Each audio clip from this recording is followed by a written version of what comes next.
on aura que la transformée de la place de la dérivée énième de f de t sur dt va être égale à p puissance n f de p, tout simplement.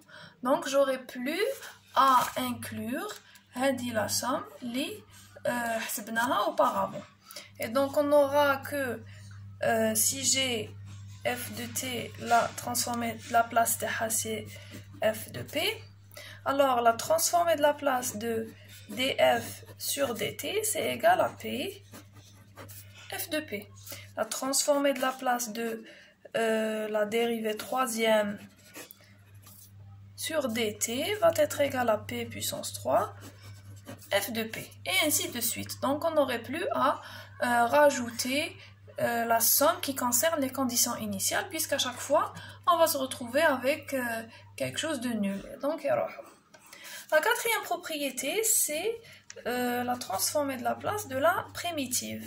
Donc كيما نقدروا نجبدوا transformée de la place تاع dérivée, نقدر نجبد la transformée de la place تاع une primitive غير من f de p qui est la transformée de la place de f de t. Donc toujours, si on a f de t et la transformée de la place c'est f de p. La transformée de la place de l'intégrale, c'est ça la primitive, c'est l'intégrale. De l'intégrale de f de t serait égale à f de p sur p plus f de 0 sur p. Donc vous remarquerez que ici, on travaille avec la fonction de la place. C'est f de 0, f, où p égale à 0. Alors que la dérivée, on travaillait avec f temporel. F de 0, c'est pour t égale à 0 en fait. Donc la dérivée, c'est la fonction temporelle, et la primitive, c'est la fonction de la place.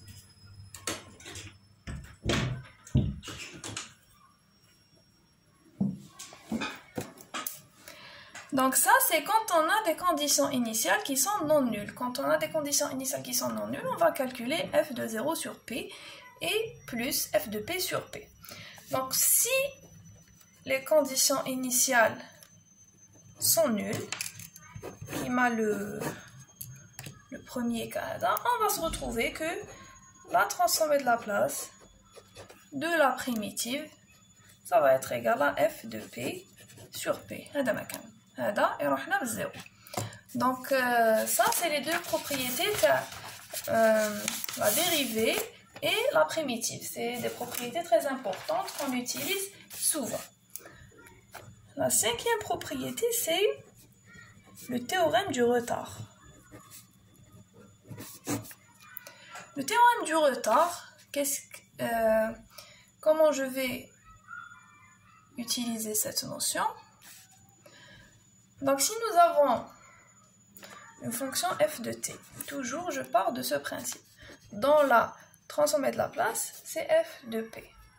Alors, le théorème du retard dit, alors f de t moins tout, la transformée de la place de f de t moins tout, elle est égale à f de p fois exponentielle moins taux p.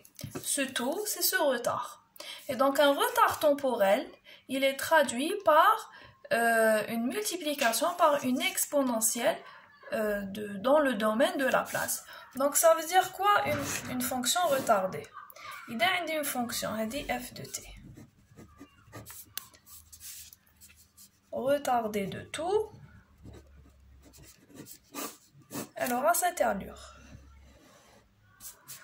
Oui, elle est retardée de tout. Ça veut dire que هذه بدات من 0, هذه بدات من tout. هذه c'est f de t, هذه c'est f de t moins tout. إذا أنا عندي f de t. حسبت لها la transformée de la place. صبتها f de p. La transformée de la place de cette fonction qui est en fait cette fonction retardée, c'est tout simplement ce f de p multiplié par exponentielle moins taux p, connaissant le taux qui est ce retard.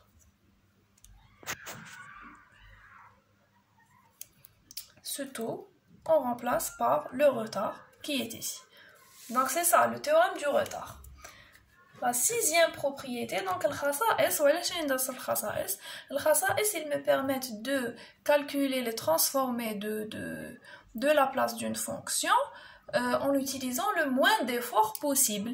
Donc, كي نعرف أنا خاصية هنايا في العود نعاود نحسب transformé de la place من دار وجديد نستعمل la transformé اللي حسبتها من قبل نضربها في expo moins 2p. Donc la propriété اللي تقول لي هكذا. Pour la dérivée, pour la linéarité, c'est la même chose. Donc le khasa'is يخلوني en fait, j'économise le temps et l'effort pour calculer les transformés de la place qui نكون نعرفهم. Au lieu à chaque fois je calcule directement. نروح قبل نشوف إذا نعرف كاش خاصية تنقص لي الحساب وتنقص لي les efforts. Sinon, je calcule directement sans passer par les propriétés. Donc maintenant, il nous reste deux propriétés, c'est le théorème de la valeur initiale et le théorème de la valeur finale. Donc, théorème de la valeur initiale, je vais les écrire en même temps parce qu'ils me chouent kif kif. Et on va faire un exemple. Allez. Donc, théorème de la valeur initiale. Théorème de la valeur initiale, qu'est-ce qu'il dit?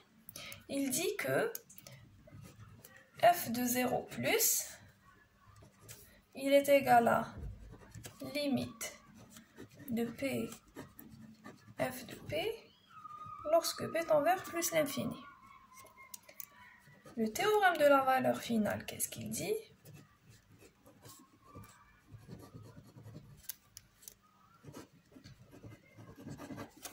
Il dit que limite de f de t lorsque t tend vers plus l'infini, c'est égal à limite de p f de p lorsque p tend vers 0. Lorsque p tend vers 0. Lorsque p tend vers 0. Donc, j'explique ça. On a le domaine de la place. On dirait f de p. Je veux connaître la valeur de f de t lorsque t égale à 0. Donc, au lieu de la transformer de la place inverse, f de t, on va f de 0, j'utilise le théorème de la valeur initiale. Les relibres directement mène f de p, sans avoir à revenir vers le temporel. On donne f de p fois p. نحسب limite de p, f de p, lorsque p tend vers plus l'infini. La limite, c'est en fait la valeur de f de t lorsque t tend vers 0. De la même manière, le théorème de la valeur finale, qu'est-ce qu'il me dit? Il me dit, je suis toujours dans le domaine de la place, f de p. Je veux connaître la limite de f de t lorsque t tend vers plus l'infini. Donc toujours, au lieu de calculer la transformée de la place inverse et ensuite calculer la limite de f de t, directement à partir du domaine de la place, je calcule la limite de p fois f de p lorsque p tend vers 0. Donc cette limite, elle est égale à la limite de f de t lorsque t tend vers plus l'infini. Donc toujours en restant dans le domaine de la place, je peux avoir des informations sur la fonction temporelle, بلا ما نعرف l'expression تاعها. On va faire deux exemples sur ça. Donc on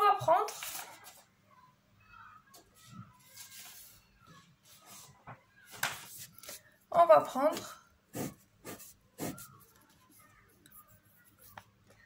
une fonction. Attendez que je retrouve l'exemple.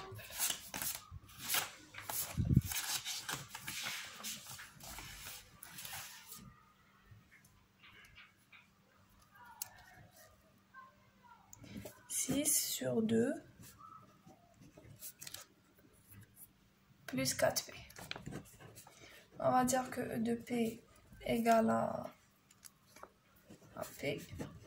Et par là, on a S de p. Donc, je veux avoir S de 0 plus. Et je veux avoir limite de S de t lorsque t tend vers plus l'infini. Donc pour avoir ces deux valeurs, j'utilise les théorèmes de la valeur initiale et de la valeur finale.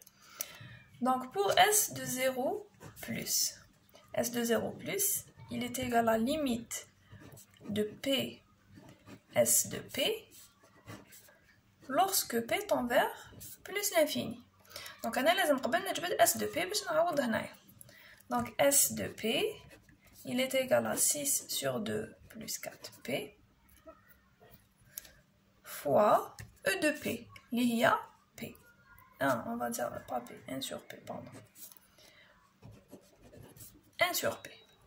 Donc c'est 6 sur P fois 2 plus 4P. Bon, on l'eau. Je ne sais pas pourquoi j'ai mis ça. C'est en fait 3 P fois 1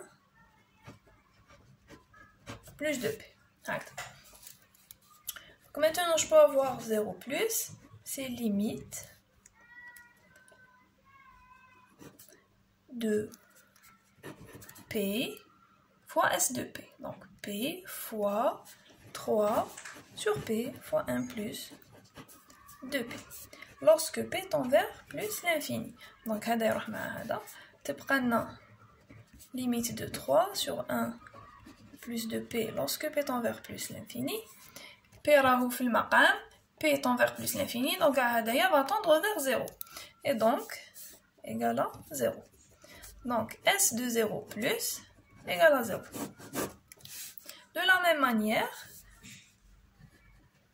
limite de S de T lorsque T tend vers plus l'infini, elle est égale à la limite de P S de P lorsque P tend vers 0.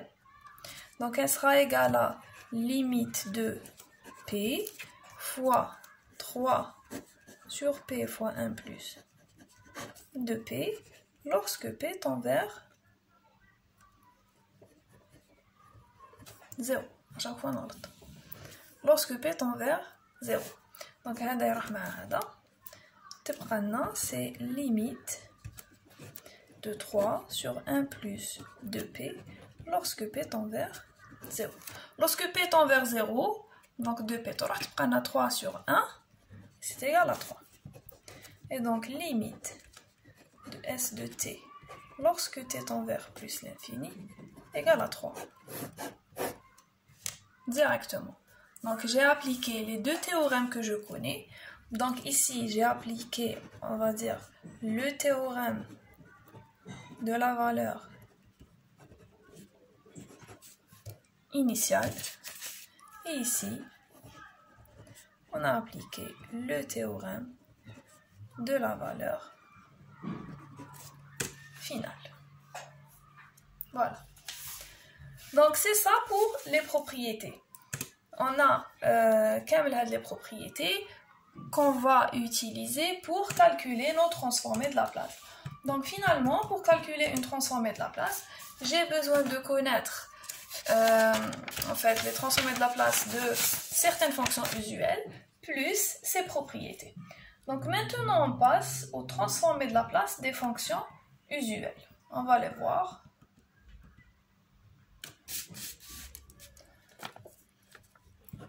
Donc, transformer de Laplace.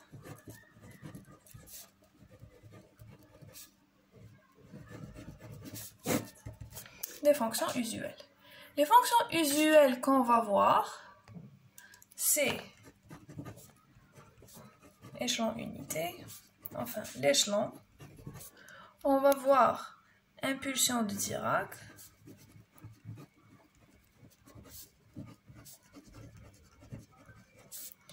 On va voir la rampe. Et là, sinusoïde et l'exponentielle. Donc on va voir 1, 2, 3, 4, 5 fonctions usuelles, les transformés de Laplace de ces 5 fonctions usuelles. Donc pourquoi on appelle ces fonctions des fonctions usuelles? Parce que c'est les fonctions les plus utilisées comme entrée au système. Donc, on a un système. L'entrée ici, E de P, ou là, E de T. Les entrées, les on injecte ici, c'est celle-ci. Voilà, donc pourquoi on injecte ça? Ben, tout simplement parce que physiquement, c'est des fonctions qui sont parlantes en matière d'excitation des systèmes en entrée. Donc on cherche H de P et on a S de P. Donc on va parler une à une. On va commencer par l'impulsion de Dirac.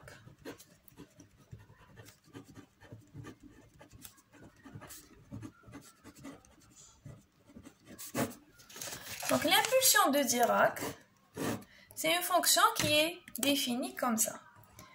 C'est une fonction qui est donc l'impulsion de Dirac.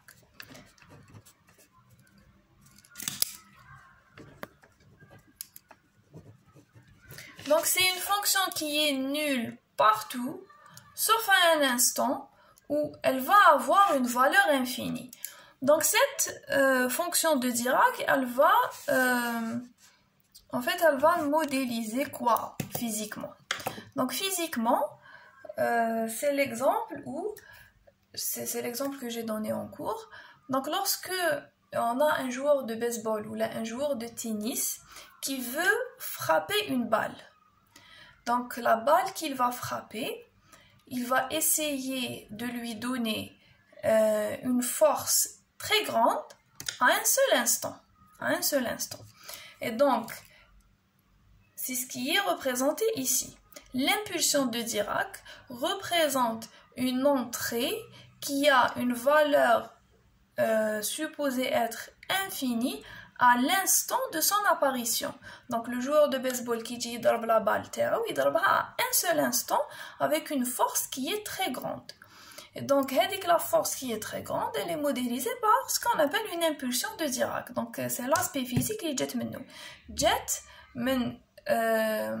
le fait d'appliquer une force à un instant et qui veut être très grande. C'est l'impulsion de Dirac. Elle est représentée comme ça. Donc, à un seul instant, les autres instants, il y a la zéro. La balle de tennis, une fois, tu mais quand tu une fois, ou tu Donc, ça, c'est l'impulsion de Dirac. On va la transformer de la place de Dirac. Donc, la transformer de la place de l'impulsion de Dirac, c'est 1. Quand je dis que on a E de T, quand je dis que E de T, c'est une impulsion de Dirac, directement, on dira que E de T, c'est Dirac de T, et que par conséquent, E de P égale à 1. Donc, E de P, elle est égale à 1. Ça, c'est la première. L'impulsion de Dirac. Maintenant, l'échelon.